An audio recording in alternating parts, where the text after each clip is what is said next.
समय तो कुछ थे ही नहीं हम। जन्म ना जायते शूद्रः, जन्म से तो हम कुछ थे ही नहीं, हमें तो बोध ही नहीं था मलमूत्र का, माँ का पिता का पहचान ही नहीं थी। अरे कोई उठा दे तो उठ जाए, कोई बिठाए तो बैठ जाए, कोई धोए तो धुल जाए, कोई करवट बदल दे तो बदल जाए, हमारा अस्तित्व ही नहीं था। दुजाताम द्विताम दुर्हिताम, दूसरा जन्म हुआ, माँ ने जन्म दिया दूसरा, संस्कार का, ज्ञान का, मंत्र का, वचन का, शब्द का, वाणी का। फिर टीचर ने भी उसे विकास दिया, विकास किया टीचर ने, पिता ने और विचार दिए, फिर टीचर ने और विचार दिए। आदमी अपने आप ही बदलता जा रहा है और भैया नया जन्म होता जा रहा है उसका। देखते देखते इंजीनियर हो गया, देखते देखते कलेक्टर हो गया, देखते देखते थानेदार हो गया, देखते देखते इंद्रदेव हो गया, देखते देखते नाम बदल गया, काम बदल गया। क्यों?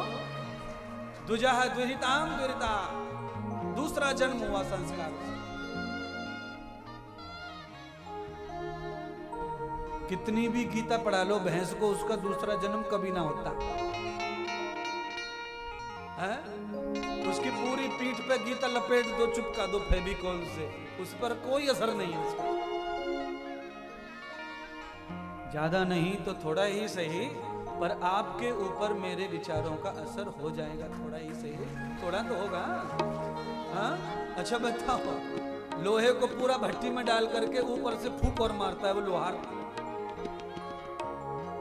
अग्नि में डाल दे जहां तक ठीक है, पर अग्नि को प्रेशर और देता है, पंखा और चलाता है। बोलिए अच्छा, आपको अग्नि में डाल दिया जाए और पंखा ना चला जाए तो भी चिल्लाएंगे मर गया मर गया मर गया मर गया मर गया मर गया। और लोहे पर डाल दिया है और पंखा और चला रहा है, प्रेशर से अग्नि लगनी चाहिए लोहे को, तो पंखा चला रहा है वो लोहे को तपाने के लिए, पर लोहा व्याकुल नहीं हो रहा, तड़प नहीं रहा, चिल्ला नहीं रहा, चीख नहीं रहा। क्यों नहीं चीख रहा? क्योंकि लोहा पूर्णतः जड़ है, उस पर कोई प्रभाव नहीं पड़ता, उसे कोई पीड़ा नहीं है। आप पूर्णतः जड़ नहीं है, आप थोड़े जड़ हैं और थोड़े चेतन हैं। आप कितने जड़ हैं? जब आप तंबाकू खाते हैं तब आप लोहे की तरह बेकार जड़ हैं, और जब आप तंबाकू छोड़ते हैं तब आप थोड़े चेतन। जब आप बीड़ी पीते हैं कहीं जाके तब आप पूरे मिट्टी की तरह जड़ हैं, और जब आप उसे छोड़ते हैं तब आप थोड़े चेतन।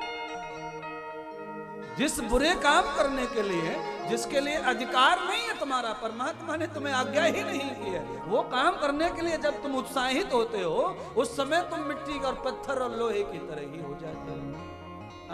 फिर चाहे जितना पंखा मारो, गर्म हो जाएगा लोहा, लाल हो जाएगा, अग्नि की तरह लगेगा, तपता तपता। जैसी अग्नि लाल वैसा लोहा लाल, और इतना नालायक है लोहा, थोड़ी देर बाहर रख दो फिर काला हो जाता है। ऐसा ही तुम्हारा है।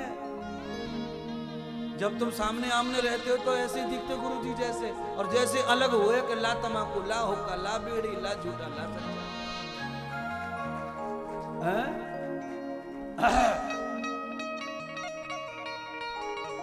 इसीलिए सुनो, लाल से काले हो जाओ कोई बात नहीं है, पर लोहा जैसे ही भट्टी में से निकलता है, वो लोहार के हाथ में आके हथौड़े की चोट और खा ले तो फिर वो काला हो जाए तो भी उसकी महंगाई और कीमत बन जाती है। तो जब भी आप भक्ति में लीन होते हो, जब आप हमारे चारों तरफ रहते हो और पूरा वातावरण अच्छा रहता है, उस समय थोड़ी सी चोट और खा लिया करो हमसे, जिससे कुछ हथियार बन के बाहर आओ, औजार बन के। काले भी हो जाओगे तो कम से कम कुल्हाड़ी तो बन जाओगे।